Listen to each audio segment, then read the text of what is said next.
naga akkam jirtan hordoftoota nagaa TV baga gara chaanaalii kana deebitanii nagaadhaan dhuftan.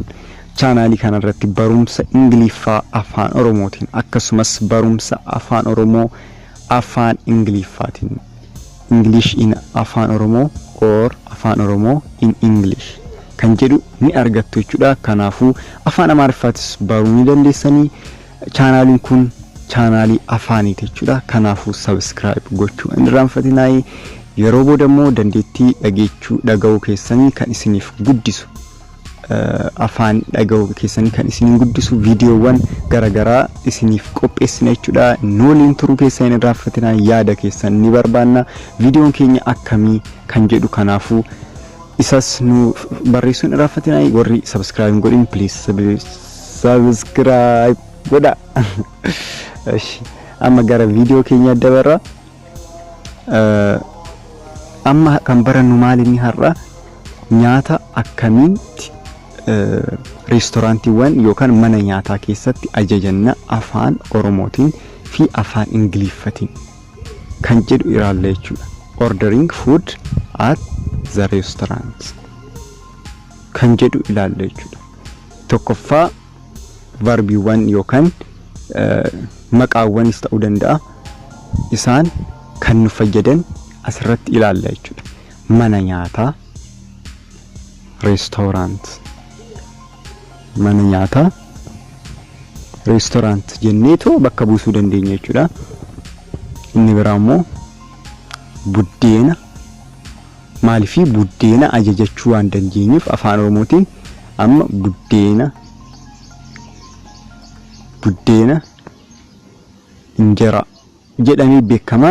Yaa'u originiin isaa asuma waan ta'eef biyya asii keessaa waan dhufeef jechuudha. Biyyuma keenya keessaa waan dhufeef irra caalaa wantoonni biyya keenya dhufan afaan amaariffaatiin waamamaa waan turaniif wantoonni tokko buddeena injera, raafuu kaabeej,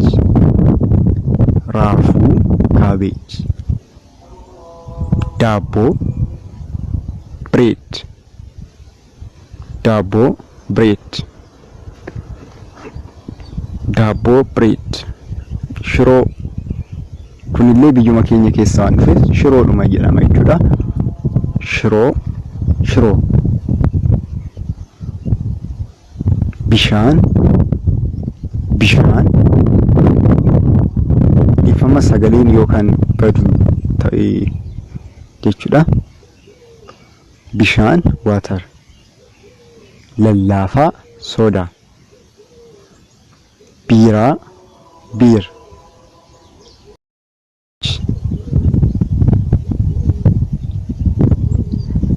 jechuu dandeenya jechuudha. Kanneen itti fayyadamna amma yoo ajajnu reestooraantii tokko keessa seennee maal jennee ajajuu dandeenya jechuudha. Amma wanta asirratti tokko nan barbaada jedhaanti I want one fuulduratti kan galchuu dandeenyu kan duraanti jennee jechuudha. Fakkeenyaaf bishaan tokko nan barbaada jechuu dandeenya. I want one water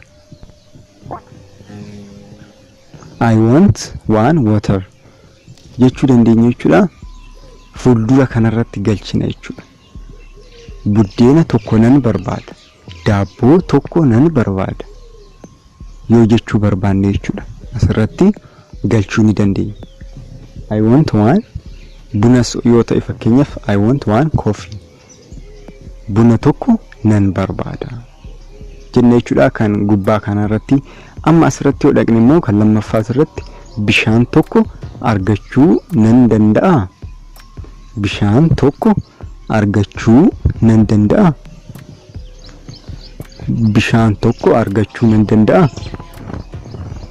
Can I have one water please?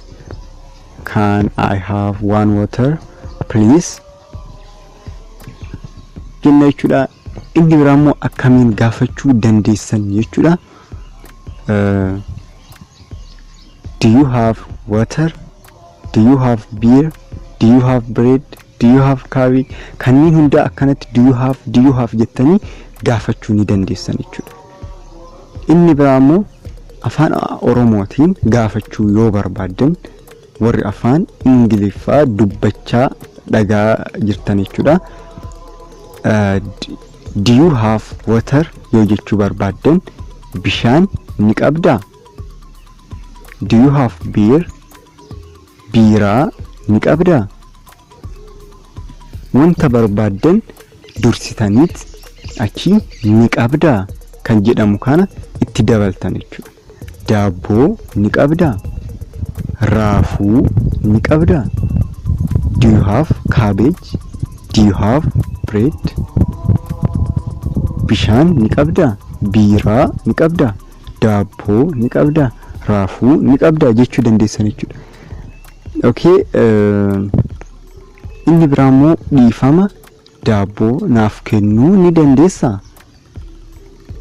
Dhiifama daabboo naaf kennuu ni dandeessaa? Excuse me, can you give me a bread? Excuse me, can you give me a bread? Dhiifama, excuse me, daabboo naaf kennuu, can you give me a bread? Daabboo naaf kennuu ni dandeessaa jettanii gaafachuu ni dandeessu. Inni itti aanu yaa nyaannu jechuu yoo barbaadan let us eat. Let us eat. Yaa nyaannu. Yaa nyaannu. Let us eat. Ammoo osoo nyaataa jirtanii nyaanni akkam? How is the food? jedhamtanii yoo gaafatamtan gaariidha jechuu barbaadan it is great. Nyaanni akkam? How is the food? Gaariidha. It is great jettan jechuudha. Dhumarratti ammoo herreega akka isinii fidan yoo kan barbaadan ta'e immoo maal jechuu dandeessan jechuudha. Dhiifama herreega argachuu nan danda'a? Dhiifama herreega argachuu nan danda'a? Excuse me, can I have a check? Excuse me, can I have the check? Dhiifama herreega argachuu nan danda'a? Excuse me, can I have the check? Dhiifama herreega argachuu nan danda'a yoo jettan jechuudha. Kanuma jechuudha. Akka irraa fayyadamtan abdiin qabaa. Ordering food at the restaurant in Afaan Oromoo and English kan jedhu kanuma jechuudha. Akka irraa fayyadamtan abdiin qabaa. Warroonni subscribe godhin please subscribe godhaa. Irraa fayyadamtanii jirtan kan yoo ta'e jechuudha. Yoo kan irraa fayyadamtan ta'e subscribe godhaa. Akkasumas video like gochuu keessan hin irraanfatinaa. Namoota biraatiifis ni fayyada jettanii raaddan akkuma baratame share gochuu keessan hin irraanfatinaa jechuudha. Ammaaf bakkuma artanitti nagaa ta'aa. Yaada naaf barreessaa. Akkamtoo viidiyoo akkamii isin yaa hojjetamu kanaafuu naaf barreessaa. Akkuma baratame bakkuma artanitti nagaa ta'aa. Bye.